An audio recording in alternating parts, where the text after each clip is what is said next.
Family, what's the word? We're back. Thanks for being here, all that good stuff. We're going to check out this video by RRG. It's one of my favorite channels. Like, Shorty is too funny.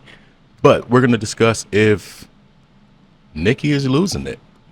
I don't think she is, but when you watch this video, you might think different.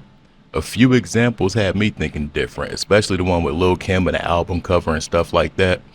But for the most part, I think Nicki's, upon her exit of the industry, she knows it, her time is up. But the way that they're trying to do it, I think is the thing that really irks her. And it kind of irks me too, because I don't think she's crashing. I really don't. I just think she might be fed up. Did she know what she signed up for? For sure. I think she does, or I think she did. I just don't think she thought it would get this deep, especially with the people involved and whatnot. Anyway, let's check out these clips. Nicki's latest sparring match erupted when she made some allegations against SZA's manager and Top Dog Entertainment label president, Terrence Punch Henderson. SZA then tweeted, "Mercury retrograde. Don't take the bait, LOL, silly goose." And of course, Nicki took it as a diss. She proceeded to mock SZA's voice and said she sounded like a dead dog. No, the hell she didn't say that. Nicki is crazy as Nicki's reaction points directly to hostile attribution bias, also known as the tendency to interpret ambiguous comments as personal attacks. In other words, if you breathe, Nicki's gonna give you a side eye. This is far from being random. It's a survival tactic. Years in the spotlight have sharpened Nicki's radar, turning every tweet, rival, or industry slight into a perceived threat. When SZA mentions Mercury retrograde, Black Twitter might laugh, while all Nicki can hear is betrayal. But why choose war when she can peacefully coexist with other entertainers? Well, because for Nicki, beef isn't just a side dish. It's her main coping mechanism. Think of it as emotional CrossFit. Every perceived slight is a chance to lift her ego back into place. Do I think Nicki was jealous of Cardi? I don't think so. I really don't think so. I think she knew, if anything, Nicki might have been jealous at the fact that Nicki or Cardi may have not had writer, or excuse me, I'm messing up. I think it might have irked Nicki that Cardi, in the ghostwriter situation and how formulated her. Case in point, her feud with Cardi B. Bad blood between the two rappers began when Nicki complained that Cardi hadn't been adequately grateful that Nicki allowed her to be included on her 2017 song collaboration, Motorsport, with Migos. Their rivalry came to a head in 2018. You remember that New York Fashion Week meltdown, right? Well, in case you forgot, Cardi accused Nicki of talking about her daughter, Culture, an accusation that Nicki denied on her Beats One radio show. Nonetheless, Cardi threw a shoe at Nicki during the Harper's Bazaar Fashion Week party. What in the George W. Bush is going on here? Not the shoe, Jesus. Now let's talk social comparison theory and its evil twin, relative deprivation. Two psychological forces that flow through Nicki like a bowel movement.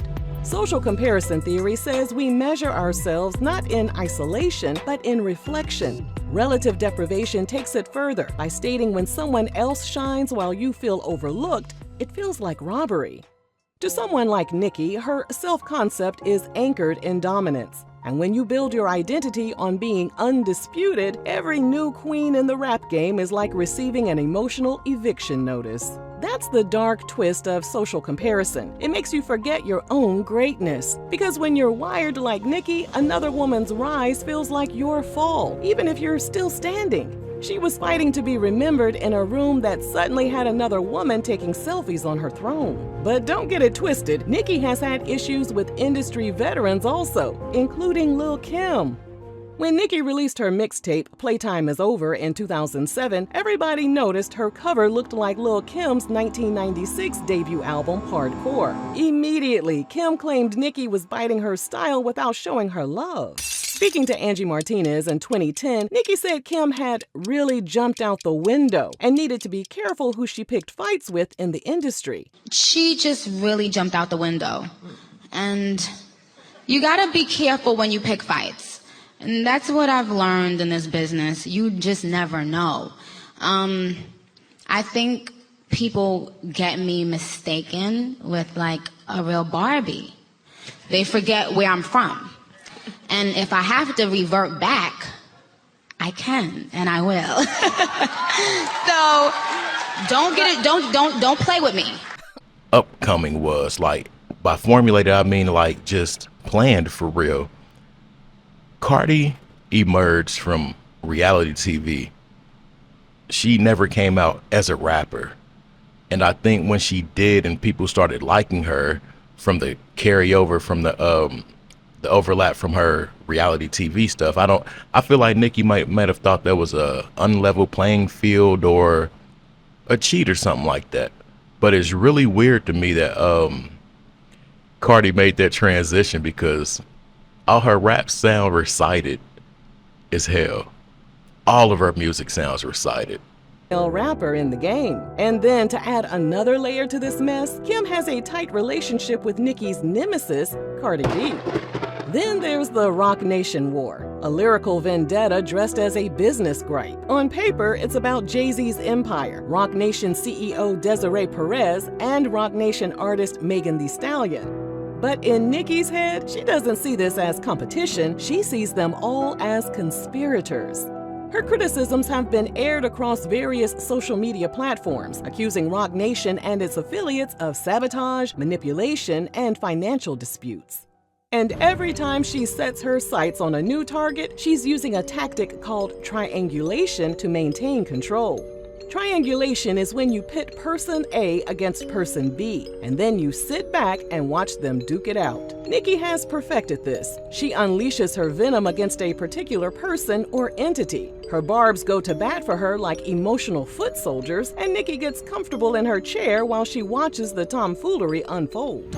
At this point, some might even say that not only does she thrive in chaos, she feels at peace within the turmoil.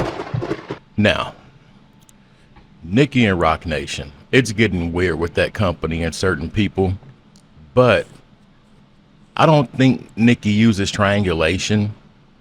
I think Nicki just includes everything in everything. Like how she goes at one person, but she'll hashtag Dazarat and things like that. You got to think about it, y'all. When you've been treated unfairly and you feel like there's nothing you can do and nothing's been working, you somehow try everything. And I think that's where Nicki is with it upon her exit from the industry. She's auntie now. To a lot of people, she's auntie now. Do I think she's going crazy? I don't, you guys. I really don't. Anyway, let me know your thoughts. I'm out. Peace.